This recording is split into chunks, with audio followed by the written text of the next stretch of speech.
여러분 안녕하십니까. 김동명 예비역 대령입니다. 저는 독일 통일 30주년을 맞아서 독일 통일의 교훈과 그리고 바람직한 우리 한반도 통일 방안에 대해서 여러분에게 특강을 진행하고 있습니다. 이제까지 독일 개관, 독일 역사, 그리고 동서독이 어떻게 분할해서 분단으로 이어졌는지, 독일 문제와 우리 한반도 문제가 근본적으로 어떻게 성격이 다른지 하는 것에 대해서 소개를 드렸고, 지지난 시간부터 저는 이제 통독 과정을 다루고 있습니다.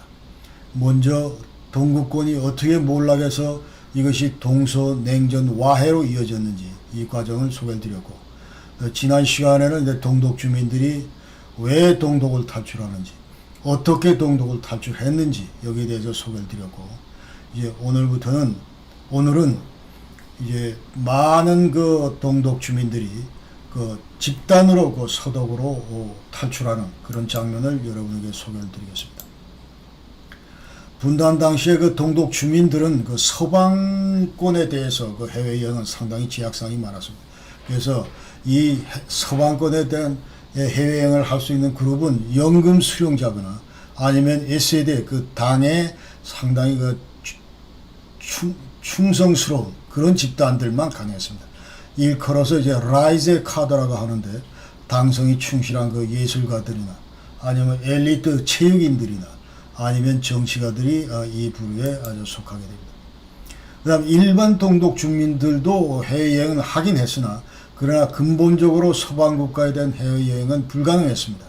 그러니까 예컨대 흑해나 코카소스, 모스크바 이런 데는 여행이 가능했는데, 그리고 1971년 이래로 이제 무비자로 여행할 수 있는 나라는 단 두 나라, 체코슬로바키아하고 폴란드밖에 없었습니다.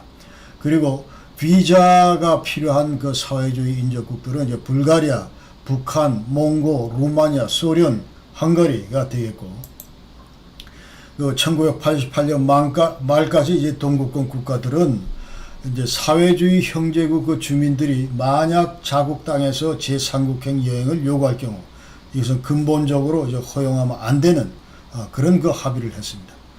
그래서 지금 Warum sind die Erberger immer so müde?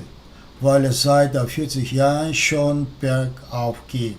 그러니까 이와 같은 여행의 기회가 있었음에도 불구하고, 제한된 여행의 기회가 있었음에도 불구하고, 그러기 때문에 왜 동독 주민들이 이렇게 지난 40년간 전부 이렇게 피로에 절어 있는가, 그 얘기인데, 그래서 이 사람들은 40년 동안 계속 등산을 하는데, 등산하면 이제 오르락 내리락 해야 되는데, 계속 동독 주민들은 계속 오르막만 타고 올라왔기 때문에 이렇게 피곤하다. 89년 초에 동독 정부의 여행 정책에 대해서 말씀을 드리면, 89년 1월 1일부로 동독 정부는 이제 신규 여행 규정을 발표합니다. 여기에 따르면은 서독 내 친척 방문 횟수가 좀 늘었습니다. 그럼에도 불구하고 근본적으로 이와 같은 여행 규정안은 자유여행하고는 상당히 거리가 먼 겁니다. 그러니까 동독 주민들이 예컨대 여행 신청을 했을 경우에 이것은 거의 대부분이 동독 정부에 의해서 거부당했습니다. 그리고 89년 1월 1일부로 이제 전 세계적으로 통용될 수 있는 그런 여건을 최초로 도입을 했습니다. 그 다음에 89년 초에 지금 이상한 증상들이 나타났는데, 그것은 뭐냐 하면은 이제 1월 11일 날 20명의 동독 주민이 오스베일린 소재 소독 대표부에 잠입을 하면서 소독행을 요구합니다. 그 다음에 89년 1월 초에 동독 주민들이 프라하에 있는 소독 대사관에 잠입해서 똑같은 요구를 합니다. 그러나 이러한 동독 주민들은 동독 정부가 야 너희들 들어와라 빨리 여행 신청 허용해 줄 테니까 이래서 전부 이제 퇴소하게 되고, 그 이후에도 이제 호네카는 이 집단들에 대해서 이 동독 주민들, 그러니까 이 탈출을 기도하는 이 동독 주민들을 이제 일컬어 반혁명 집단이라고 규정을 하고, 일체 여기에 따라서 정당성을 부여하지 않습니다. 콘토 레볼루치네르다 이 사람들은. 그래서 우리가 경청할 필요가 없다, 그런 얘기죠. 그 다음에 체제 저항하는 인권단체 설립, 이것도 허가하지 않았습니다. 그런데 1975년도 그 헬싱키 파이널 액트의 동독 주민은 분명히 그 사인을 했음에도 불구하고 여기서 합의된 그 여행, 출국 이런 자유화를 보장하지 않았습니다. 뿐만 아니고 1948년도 유엔 인권선언 여기에 따르면 13조에 따르면은 마음대로 주거를 그 이전할 수 있고 또 해외에도 갈 수 있고 또 만약 필요하다면 나갔다가 자국으로 다시 귀환할 수도 있고 뭐 이런 권리가 전부 보장되어 있는데 이러한 그 인권선언 13조 규정을 동독 정부는 여태까지 무시해왔다 이렇게 말씀드립니다. 그 다음에 89년 여름 8월 9월에 이제 동독에서 어떤 상황이 생겼는가를 소개해드리겠습니다. 7월 달에부터는 이제 약 한 2개월간 여름 휴가가 시작되는데 8월 8일 날 동독 주민 131명이 동베를린에 있는 서독 대표부에 이제 잠입을 해서 서독행을 요구를 합니다. 그 다음에 이뿐만 아니고 지금 동구에 있는 서독 대사관이 이제 몸살을 앓습니다. 방문하는 동독 주민들 때문에. 그러니까 여행 나와 있던 동독 주민들이 이제 헝가리에 있는 서독 대사관, 부다페스트의 그 서독 대사관을 찾았고 프라하도 찾았고 바샤바도 찾았습니다. 그래서 이런 그 동독 여행 때문에 거의 기능을 못할 정도로 그래서 결국은 이제 잠정 폐쇄 조치가 이루어집니다. 부다페스트 그 서독 대사관은 8월 14일 날, 프라하 서독 대사관은 8월 22일 날, 그리고 바르샤바 서독 대사관은 9월 20일 날 잠정 폐쇄하게 됩니다. 그런데 이때 이제 서독은 동독 주민은 사실은 독일인으로 간주되어 있기 때문에 무슨 이들을 추방하거나 그 다음에 방문을 거절하거나 이런 행위는 일체 없었습니다. 그래서 89년도에 이제 3월 26일 날 벨담 존탁 이 신문에서 뭐라고 얘기를 하냐면 그 당시에 이제 BND 분데스나흐리히텐디엔스트 우리로 치면 국정원인데 이 국정원장의 이제 정보를 토대로 해서 1989년 연말까지 약 동독 주민 150만 명이 서독행을 할 것이다. 이런 그 보도가 떴었습니다. 근데 3월달 당시에 이미 5,671명이 서독 이주를 했고 그 다음에 한 4,487명이 출국 신청을 대기하고 있었다. 이게 객관적인 팩트고 그 다음에 또 다른 거는 이제 89년 여름에 약 한 20만 명의 동독 주민들이 헝가리를 찾았습니다. 여름 휴가 목적으로. 그러나 이 중에서 수천 명은 탈출을 하기 위해서 찾았다. 이렇게 분석이 되고 그 다음에 만여 명이 또 프라하 서독 대사관을 잠입을 했습니다. 그래서 이들은 10월 7일이 이제 40주년 동독 건국 40주년 되는데 이전에 이제 서독으로 탈출하기를 희망했다. 이렇게 우리가 파악을 할 수 있습니다. 이런 상황에서 이제 코얼은 호네카에 서신을 보내면서 제대로 좀 해라 이렇게 하니까 동독 주민들의 그 여행 이 자유와 이걸 좀 보장해라 하니까 호네카는 단호히 거부합니다. 그 다음에 최초로 이제 헝가리를 통해서 동독 주민들이 서독행을 택합니다. 그러니까 89년 이전에는 오스트리아로 그 탈출을 기도했던 동독 여객들이 만약에 이제 헝가리에서 체포가 될 경우 이들은 전부 다 동독으로 송환됐습니다. 이 동독으로 송환된 이 사람들은 이제 레퍼블릭 플루트에서 공화국 탈주자로 이제 이 제목으로 전부 수년간 감방을 살았고 그 다음에 89년도에 헝가리는 이제 개방을 하면서 국경 감시를 완화하게 됩니다. 그리고 국경을 개방하게 되고 그래서 이것은 이제 드디어 철의 장막이 거치는 그런 상징적인 현상입니다. 그래서 89년 8월 15일 이전까지 헝가리는 모든 그 체포된 동독 그 탈주자에 대해서 어떤 외교적 조치도 취하지 않았습니다. 그리고 동독 정부의 어떤 제재 위협도 없었습니다. 그러다 보니까 동독 주민들의 그 헝가리 여행은 점차 늘어났습니다. 그런데 89년 2월 28일 날 헝가리 공산당은 이제 오스트리아와의 국경 약 한 350km 되는데 여기에 그 전기 차단 장치 이거는 66년도에 이미 만들어 놨던 건데 이거를 철폐하려고 이제 결정을 합니다. 그래서 지금 이 헝가리 정부가 공산당이 이제 철제 그 상태를 한번 들여다보니까 20년이 지난 뒤에 이렇게 보니까 너무 노후화되어 있고 그래서 이걸 정비하는데 이제 막대한 경비가 소요되고 그래서 재정적인 어려움을 겪고 있던 그 당시에 미클로스 그 네메 총리는 아예 국가 예산에서 이 정비비 항목을 삭제를 해버립니다. 그리고 5월 2일 날 이제 철폐를 시작을 하고 그 다음에 6월 27일에는 헝가리 외상 헌, 오스트리아 외상 목, 이 두 사람이 이제 상징적으로 철조망 절단식을 하는 것을 절단식을 이제 단행했습니다. 그러나 국경 통제는 계속 존속했었다는 말씀 드리고, 그 다음에 8월 19일에는 어떤 일이 있었냐면 이제 헝가리 민주 포럼과 판-유로파 유니온 이 두 군데에서 이제 주관하는 그 국경 장벽 그 철폐 행사가 있었습니다. 이른바 판-유로페시스 피크닉 해가지고.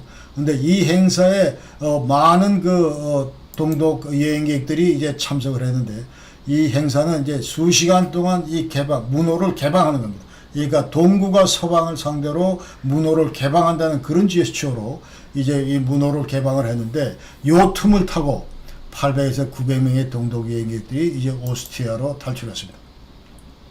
이것은 이제 동독 정부로 하여금 새로운 그 여행 규정안을 준비하게 하는 그런 그 계기가 됐었고, 그 다음에 헝가리 그 네메트 총리하고 그 다음에 호은 외상이 8월 25일날 26일날 비밀리에 서독을 방문하면서 헬무 콜 수상과 한스 디트리히 겐셔 외상을 만나게 됩니다. 이 자리에서 네메 총리는 자, 우리 헝가리는 이미 개혁 개방하고 있고 그 다음에 민주화도 하고 있다.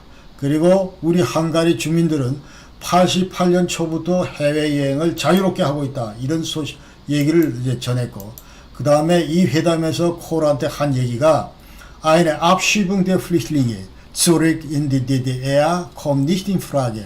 그러니까 지금 헝가리 땅에 나와 있는 동독 여행객들 절대로 동독으로 보내지 않겠다. 그 얘기지. 두 번째는 Bis Mitte September könnten alle Deutschen ausreisen.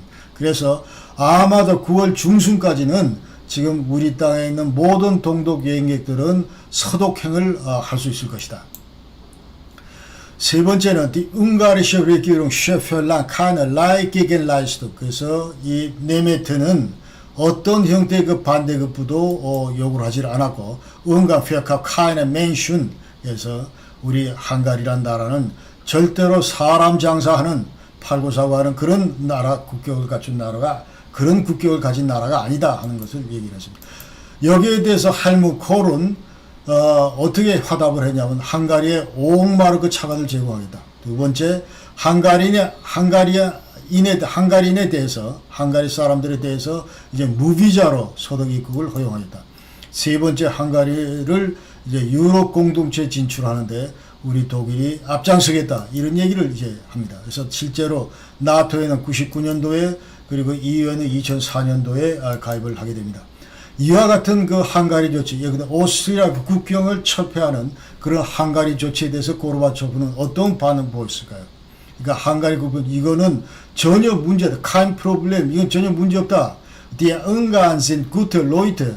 헝가리 사람들은 대단히 좋은 사람들이다. 이런 얘기를 하면서 헝가리 조치에 대해서 이 반대하고 딴지를 거는 동독 주장, 이것이 잘못됐다 하면서 이제 동독을 비난하면서 소련은 동국권 국가들에 대해서 더 이상 압력 행사 안 한다. 그러니까 브레즈네브 독트린 더 이상 적용하지 않는다. 그래서 지난번 얘기대로 시나트라 독트린, 너희들 가고 싶은 길을 멋대로 가라.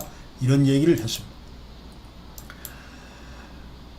그래서 이제 또 헝가리 정부는 8월 24일 날 108명의 동독 여행객들에 대해서 이제 서독 출국을 허용하게 됩니다. 그러니까 아잉말리게 후마니테레 악치오돼서, 자, 이게 한 번 있는 거지만 인도주의적 이런 행위, 그래서 국제 적십자 지원도 받고 이 사람들을 전부 이제 서독 출국을 허용하게 됩니다.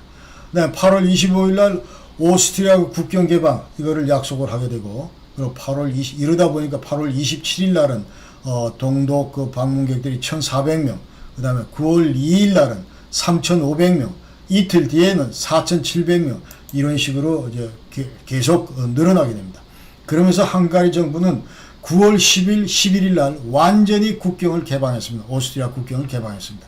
그래서 이 헝가리를 통한 동독 주민들이 그 서독행, 이것은 급격히 증가합니다. 그러니까 12일, 13일, 14일, 3일 내에 1만 5천 명의 동독 주민이 거쳐갔고, 그다음에 9월 말까지 무려 32,500명의 동독 주민이 헝가리를 통해서 오스트리아 넘어와서 결국 서독행을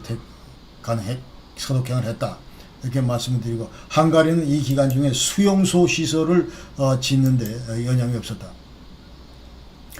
자, 이와 관련해서 또 8월 30일 날 이제 헝가리 외상 호언은 동독 정부에 대해서, 야, 동독에서 우리 국경을 그대로 개방하자. 그러나 동독 주민을 동독으로 절대로 돌려보내지 않겠다. 이렇게 통보를 합니다. 그러면서 69년도 체결된 그 양국 간의 영협정, 이거를 이제 완전히 무효화시키고, 그러니까 여기에 대해서 이제 동독 사통당의 그 정치국원인 귄터 미탁은 뭐라고 그러냐면, 자, 이와 같은 헝가리 정부의 그 조치는 사회주의를 완전 배신한 거다. Verrat am Sozialismus 하면서 비난합니다. 그리고 동독 외상 그 오스카 피셔는, 자, 소련의 SOS를 보내면서 빨리 와샤 팍트 이거를 컨퍼런스를 열자. 그리고 헝가리가 이 국경 철폐 조치를 내리는데 이거를 다시 원상복귀 시키자. 이제 이런 얘기를 소련에 대해서 하게 됩니다. 그리고 이제 동독 국방장관 하인츠 캐슬러는 호네카한테 뭐라고 얘기를 하냐면, 내가 자세히 좀 봤는데 헝가리가 비록 국경은 철폐를 했지만 그러나 국경 통제 근무 이것은 계속 강화하고 있는 추세다. 그래서 전망탑의 그 숫자도 늘리고 있고 또 기마 순찰도 강화하고 있고 그리고 국경 주민들의 통제 이것도 강화하고 있다. 그래서 이렇게 보고를 합니다. 그러니까 한마디로 동독 수뇌부는 이 국경 철폐가 갖는 이런 정치적인 의미에 대해서 제대로 파악을 못한 듯, 또 이 철폐 후에 어떤 그 파생되는 문제가 올지 여기에 대해서 제대로 이해를 못하고